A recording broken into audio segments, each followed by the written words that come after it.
It has been an entire year since we've had a Ford 5-liter Coyote to tear down on this channel. And it's been over 3 years since we've had one from a Mustang. But today we're going to reset that counter and tear down this 5-liter Coyote V8 out of a 2013 Mustang GT. Now I can already see the comments now. A lot of you are jumping to the conclusion that since so much time has elapsed since I've had the last 5-liter Coyote, they must be excellent engines and I can't find a blown up one to tear down. And that's just simply not the case. I have never torn down a 2.7 liter Chrysler V6, and we all know how good those are. The truth of the matter is that I don't target these engines like I target 5.3 liters, 6 liter, 6.2 liter GM V8s, because those are my bread and butter. With these, the core price is higher. There are fewer of them out there because they don't put them in everything, and they're usually hurt pretty bad. I have to pay more money for them, and a lot of them are very religious. They have holes in the sides of the block. I can't really make any money like that. When they let go, they really let go. So this one was at a place where I could buy it relatively cheap. It also has no holes in the block that I can see, and I believe it's going to have some good parts to sell, which is why it's on the stand today. The first generation of Coyote V8 in the Mustang produces 420 horsepower, 390 pound-feet of torque. It's an all-aluminum, dual overhead cam, naturally aspirated, port-injected V8, and it is a very common engine to be swapped into other vehicles. In fact, if you need a Coyote pullout, I have one with a 6R80 two-wheel drive. I'll leave our email in the video description. Another contributing factor to the lack of Coyotes on this channel is that most of the yards that I get cores from sell them as a pullout, which means engine, transmission, harness, ECM, the whole nine. And when they do that, they don't get a core back. A lot of LS's, 5.3s, 6.0, 6.2 truck engines, they get cores back on them, which is why I have so many of them here. Now this one is a core return, which means they sold a good engine and they got the old one back, which is how I found it. This is supposed to have 126,000 miles on it, or so I'm told. I don't have a VIN on this. It's not stamped anywhere on the engine. There's just a serial number, which I can't connect to a VIN number, so I can't verify that information. So we're just gonna think that that's the miles on this engine. I can tell you this came out of a manual transmission car because I unbolted the flywheel before I put it on the stand. But that means that I have no clue whether this turns over or not. So that's what we're going to check now. We're going to see how it turns over, if it turns over.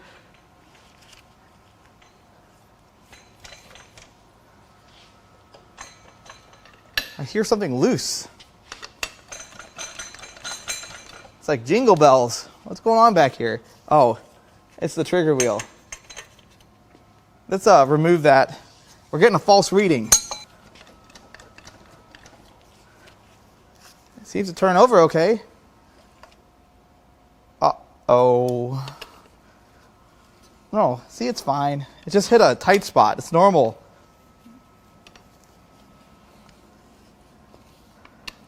So I can tell you it doesn't feel great, but I don't hear anything loose in there. I think Uncle Rodney, fast asleep in there. The next thing we're going to do is pull the coils so we can see what the plugs look like.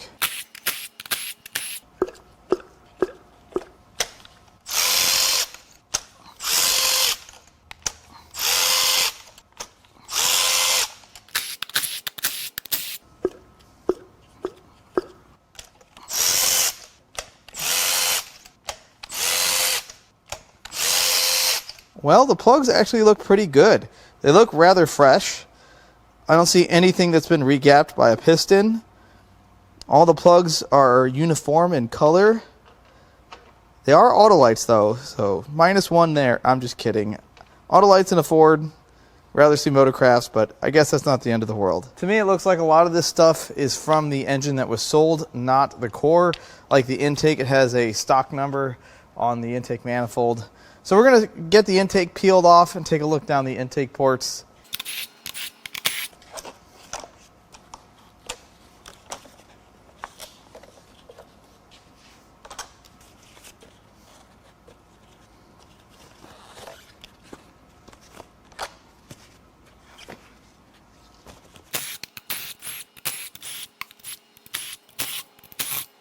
See here, we've got some stuff to disconnect.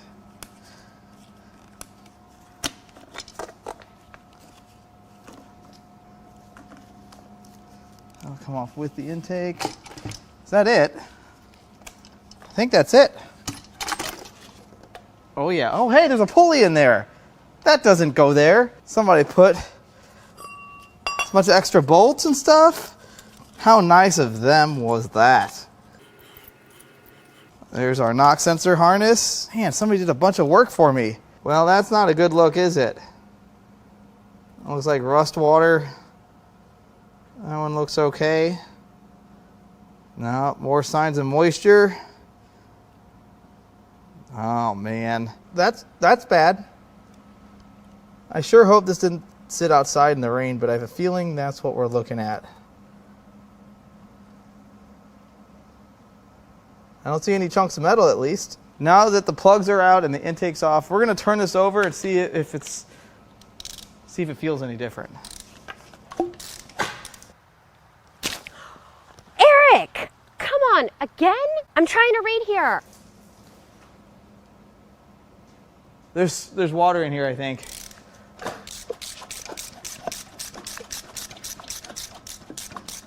Uh-oh. It's okay. Now what? Let's put the bigger bar on it. That's clearly the problem here. Oh, okay, it's fine now. What is going on with this thing? I still don't hear anything loose, but something created a very tight spot and I had to back up and power through it. Let's peel the valve covers off. We'll start with the right-hand bank.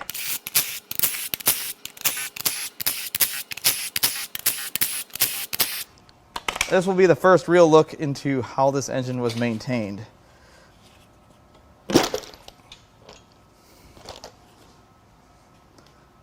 Oh, it's clean. Well, this thing is just spectacularly clean. There's barely a hint of varnish, just a little bit. Look how nice this is. Now, I will say this. Generally speaking, Mustang engines look like this compared to their F-150 counterparts because Mustangs usually aren't neglected, they're usually abused, whereas the F-150s are usually not abused, they're neglected. So you see a lot more varnish on a F-150 engine. Generally speaking, that's not always the case.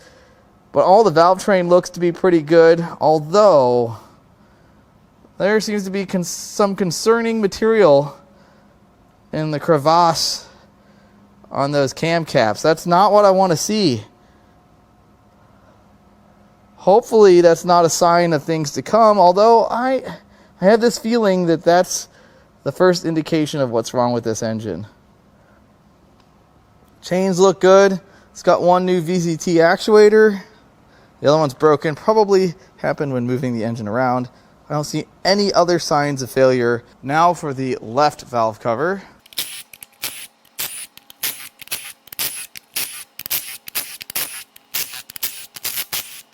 Let's get old blue on this one.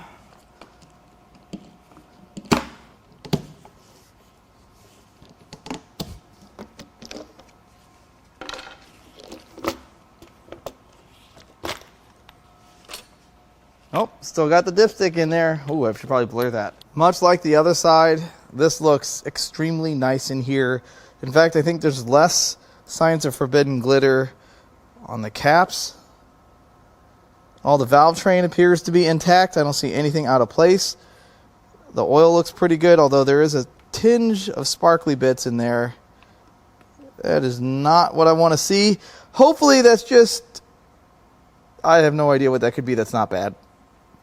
Chains look good. It all looks really clean in here. Look how nice this looks.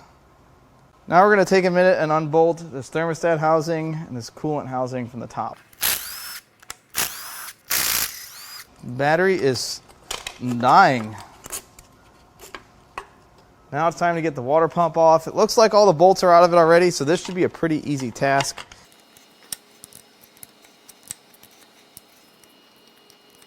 Well, I thought it would be easy. It's like it's in a bind. There we go. Let's take a look at this thing. Looks pretty nice. No play in the bearing. I guess this looks to be an original water pump. It's a Fimoco pump. Yeah, this is a nice water pump. Ah, come on. Before I go any further, I'm actually going to unbolt the exhaust manifolds. Only 2 bolts on each side. Oh, a little bit of water in that one. That one only had a little water. Next, the harmonic balancer. All right, let's see if my little guy will do it here. Nah, we'll just use the big one.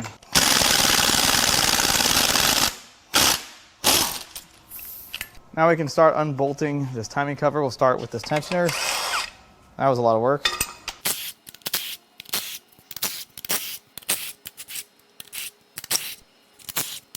I've got some 10s.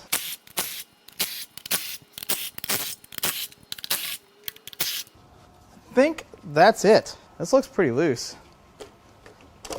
That's a first.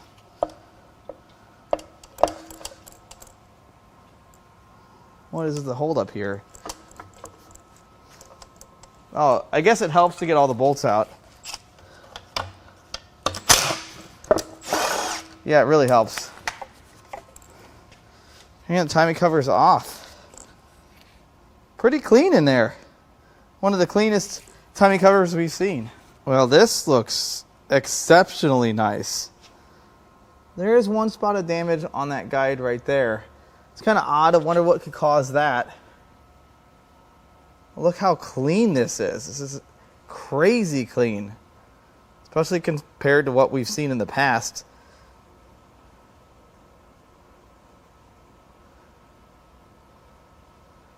That's an interesting code there. For you Ford guys, what does that mean? January 29th? That doesn't make any sense. Is that a date code? I would think so. Now, I don't know if this engine was original to the car it came from, but this all looks exceptionally clean. Now it's time to peel the timing system off. We'll start with the tensioners. There's some nice clean oil coming out of that one.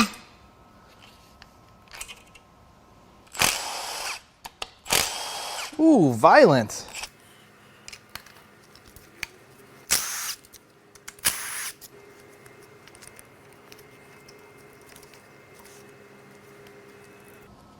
Look at that. It's a thing of beauty.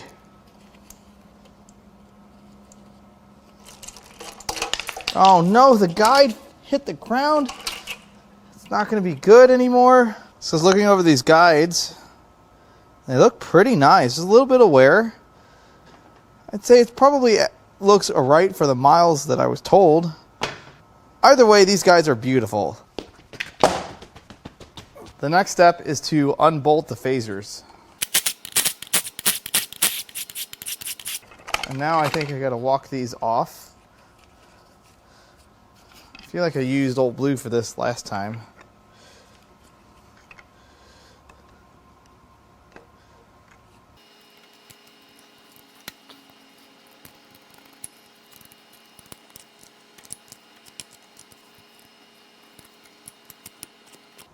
It really helps to get these all the way unbolted.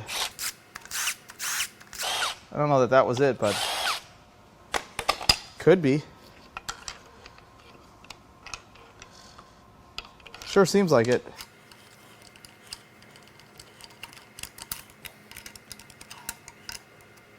I got the chain past the guide.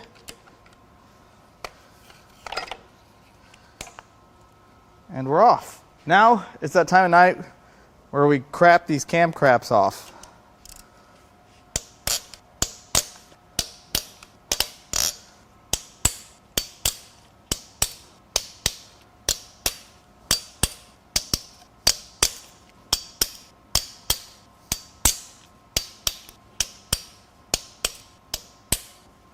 Now we're going to zippity these out.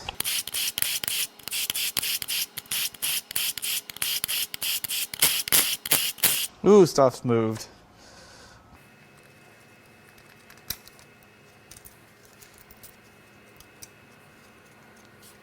Okay.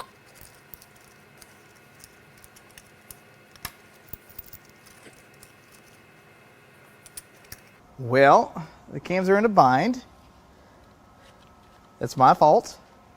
We'll fix it. Just a little tap.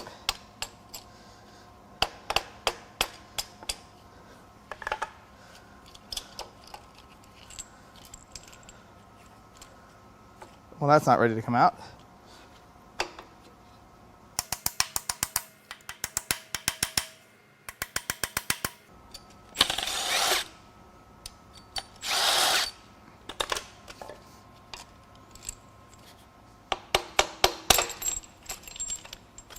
It's fine, I got it. Well, the journals in the cylinder head look outstanding. Super clean. I don't see any damage to any of the rollers. Rocker arms all look good. Everything's in place. This all looks very nice and tidy. There's one little groove right there. It's not terrible. Certainly not enough to make the head junk. And from every Coyote I've torn down, this is the nicest set of cams I've had. I wouldn't call them perfect, but I think they would certainly polish out. And being from a Mustang, they do have some value. Caps have a little bit of damage, but they're not really that bad. This all looks really good. A little bit more damage there. This side's definitely worse than the intake, but the cams look pretty good. A little bit of wear. Certainly nowhere near as bad as what we've seen. Now it's time to crack the head bolts loose.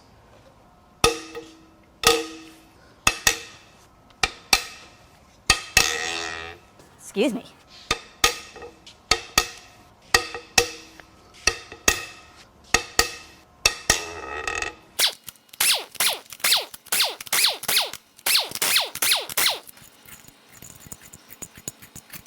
Let's see what's behind head number one. Yeah. That's not what I want to find. That's a piece of plastic that looks like it's been compressed by a piston. That's mounted very good. Let's see if we can get this head gasket off.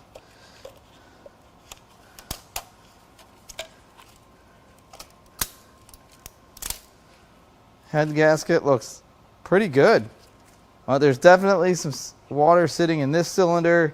Obviously, those two look like they've had water sitting in them for some time. Let's start with some science.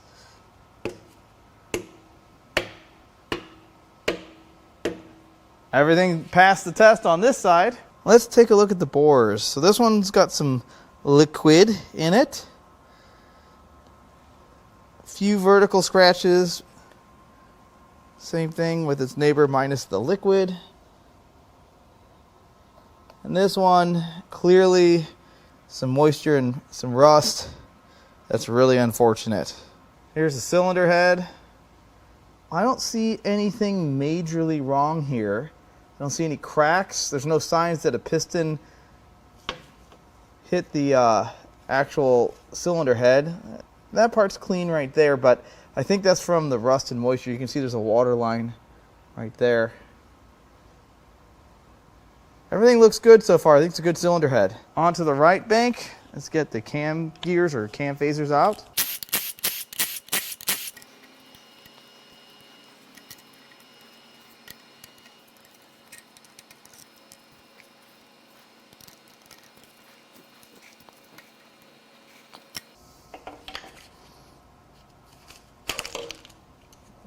Whoa there, whoa there. Now it's time to cram these cam caps off.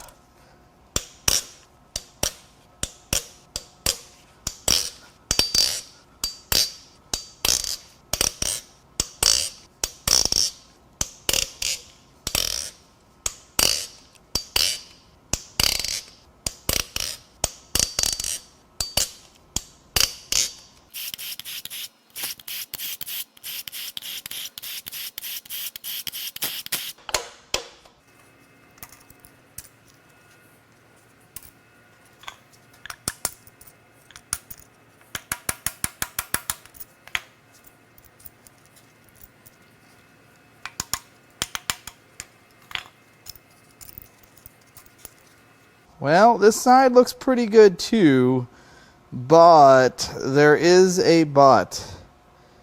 This side looks good, but when you get to the exhaust, right there, pretty deep groove in that journal. I think you could smooth that out pretty easily and it wouldn't cause a major issue, but why is that there? The rest of this looks pretty good, but there's some suspiciously dirty muck right here. And then looking at these cams, there's a little bit more wear. They're by no means trashed. They're not all grooved up, but the caps do show some wear.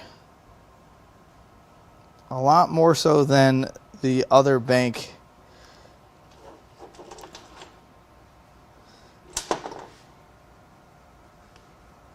Pretty deep grooves on some of these.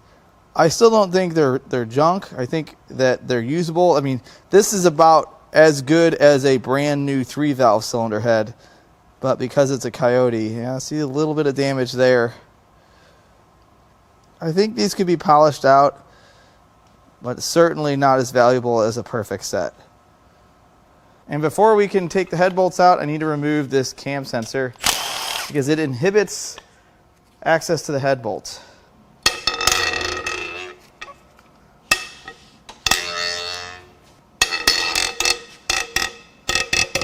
This side's a little louder than the other.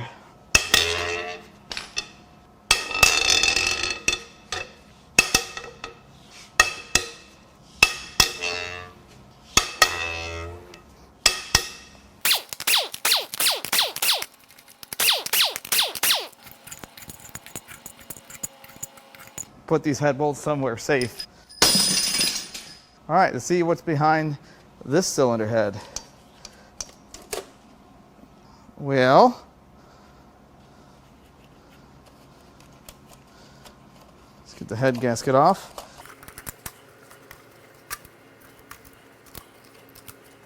Head gasket looks pretty good, and more moisture. It's pretty clean water in there.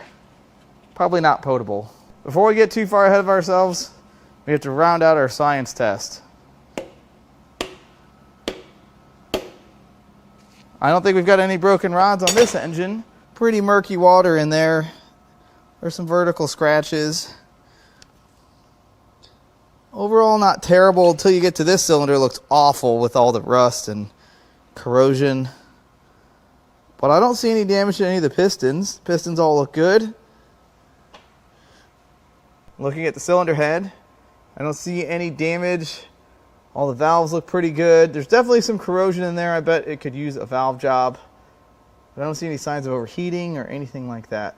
Now we're going to rotate this engine over just to make sure every piston gets to the top of the bore. I think some of you know where I'm going with this. All right, that one does. That one does. So that bank looks good. And we can already see that one's at the top. That one looks good.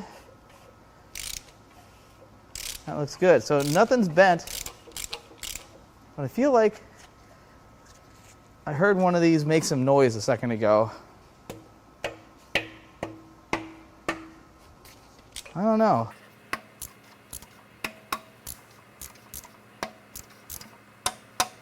I can't tell anything besides some rust so far. Now we're going to rotate this thing over so we can pull the oil pan.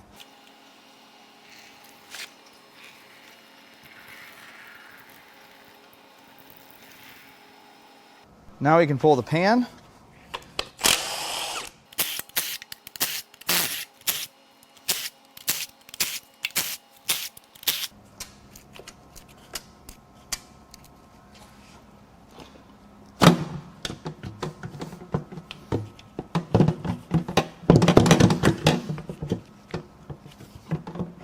What is happening?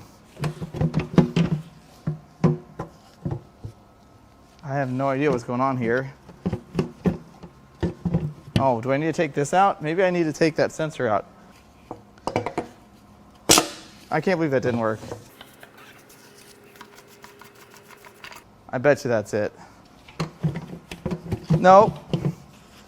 So what is happening? Do I need to try harder?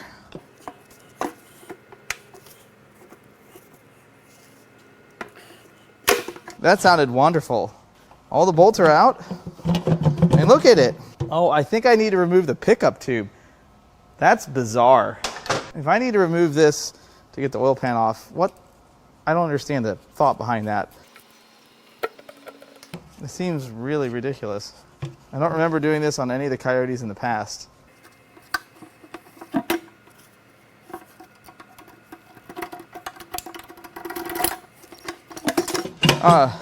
So that did stuff, but not all the stuff. Maybe it's this. I see what it is. The gasket is the windage tray. That's why. And it's stuck to the pan.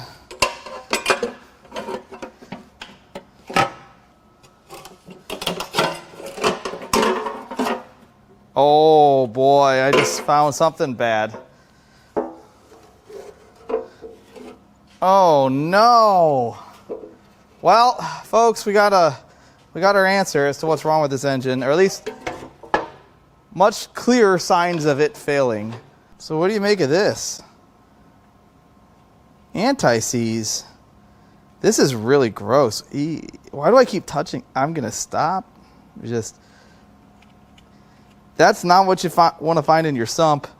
The pickup, there's a few pieces of debris in there, but it's not loaded up. But obviously that metal had to come from somewhere. And there's the big money shot. Look at all of that glitter. There's some chunky stuff in there. It's no Mona Lisa, but is that gold? No. This isn't Dan Hurd's channel. This is a engine teardown channel. We're not going to find gold in here. Next, we'll get the pickup tube and the windage tray gasket off. Looking at the rotating assembly, there's no clear offender. I don't see anything darkened. I've given these the old wiggle test. I don't feel anything. This all seems tight. If you showed me this part of the engine without this goo here, I would think there wasn't much problems. Now I remember the last one of these, you need a 9mm to pull the oil pump. So I dug my socket out.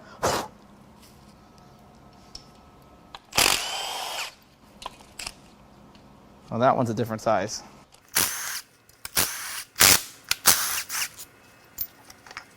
Now we're going to take the oil pump apart.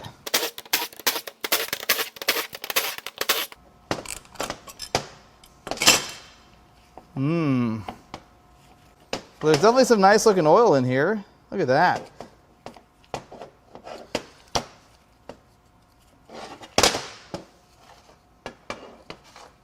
But there certainly is damage. So as you can see, the housing, the outer housing is damaged. There's some grooves. When you get to the inner housing, also pretty damaged. Looking at the gears of the oil pump, you can definitely tell there's some material that's run through there. There's more damage. Focus. Look at that. And when you look inside, it's definitely some dings and damage. I still think this would make oil pressure just fine, but it's certainly not good. That gear has some damage on the sides. This side doesn't look nearly as bad, but you can definitely tell there's been some junk run through it.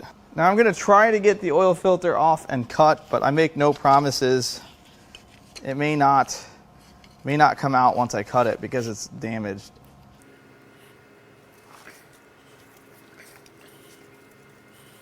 I'm going to try to cut it towards the end of the video. If I can get it apart, you'll know. Next, the oil filter housing.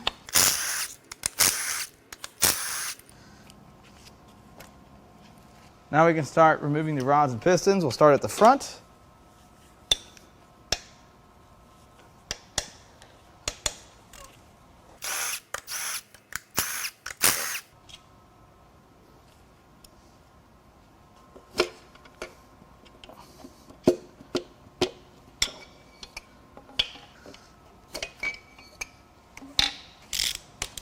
On to the next two.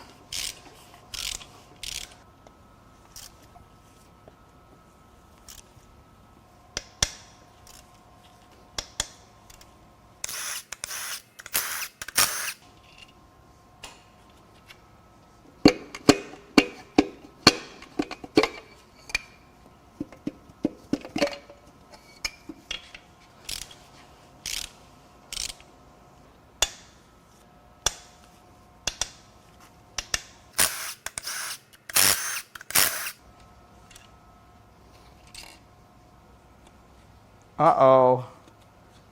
Problem located. So even though that seemed to be correct, I don't know if you can really tell by looking at it from this vantage point, but I'll bring you in closer. Check out that little line of metal there on the outside edge of that bearing.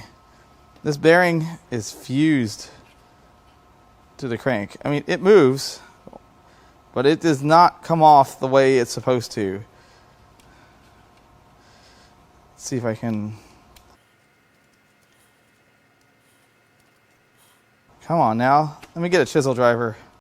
If this doesn't do it. Oh, there we go. Come back here.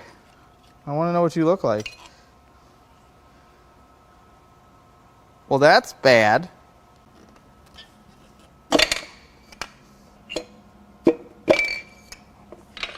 And now the final two.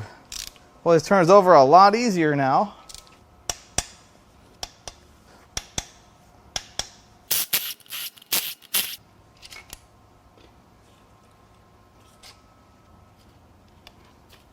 Oh no, same deal. Ah.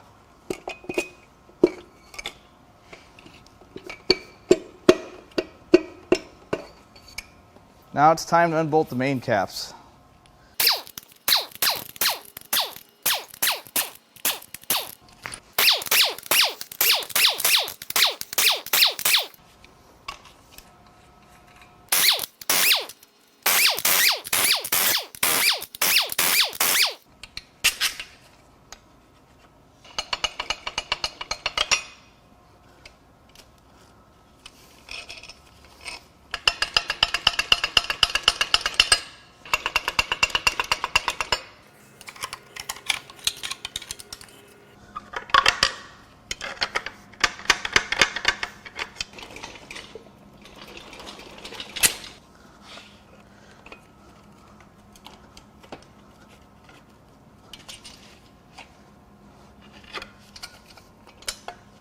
Now we can pull the crankshaft out.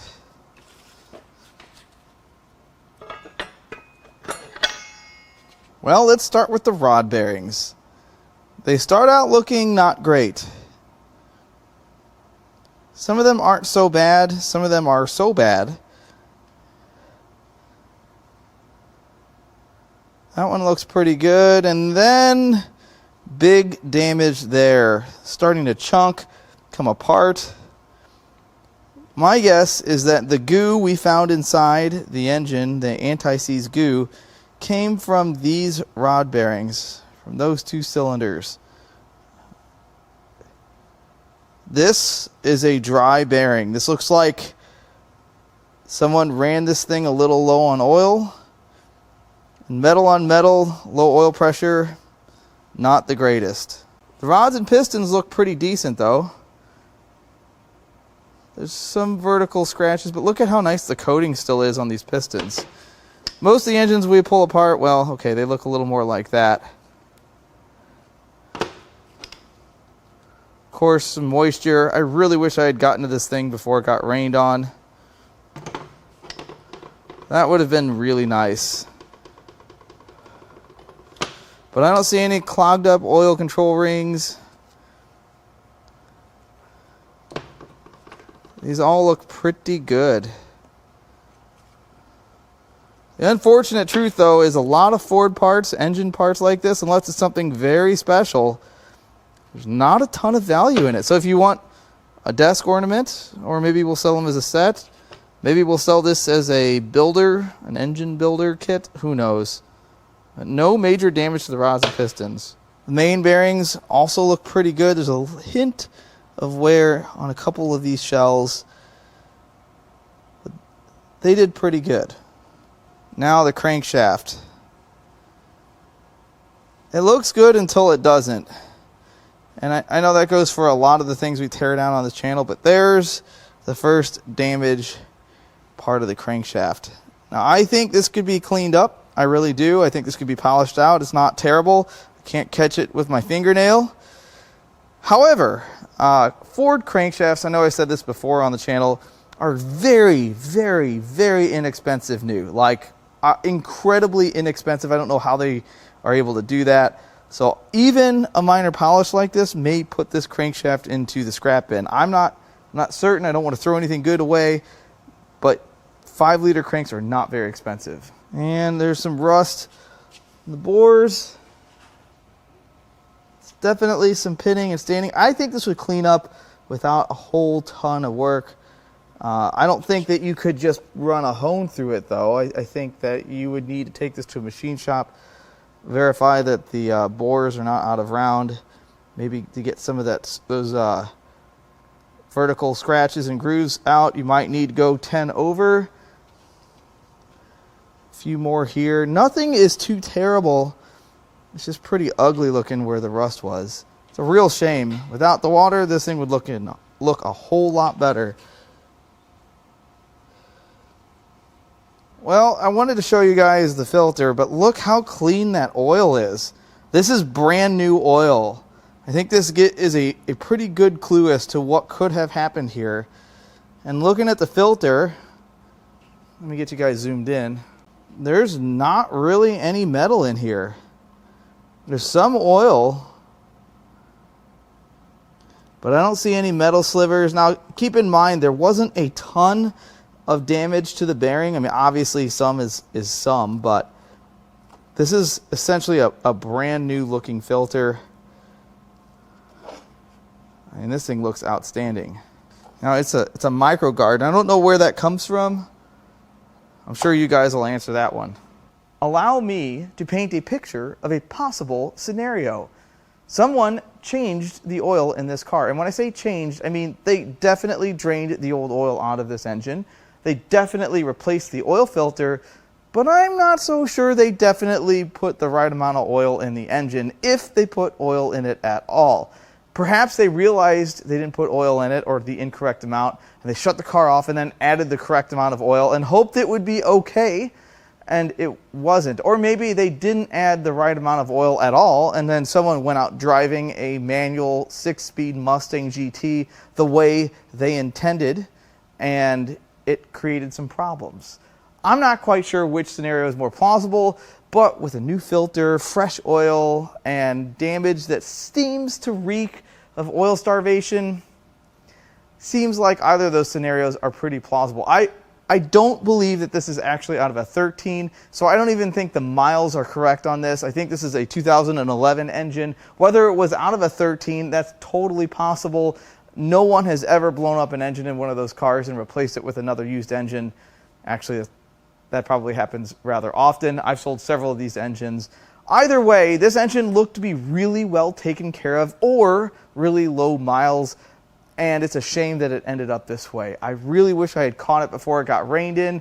This would have been essentially a crank and bearing kit away from being back on the road. Yes, it wasn't perfect. The rest of the engine had some damage, but for the most part, most of the damage was done to the crankshaft and the bearings. So there's a lot of good parts here. This is the best Coyote I've torn down to date.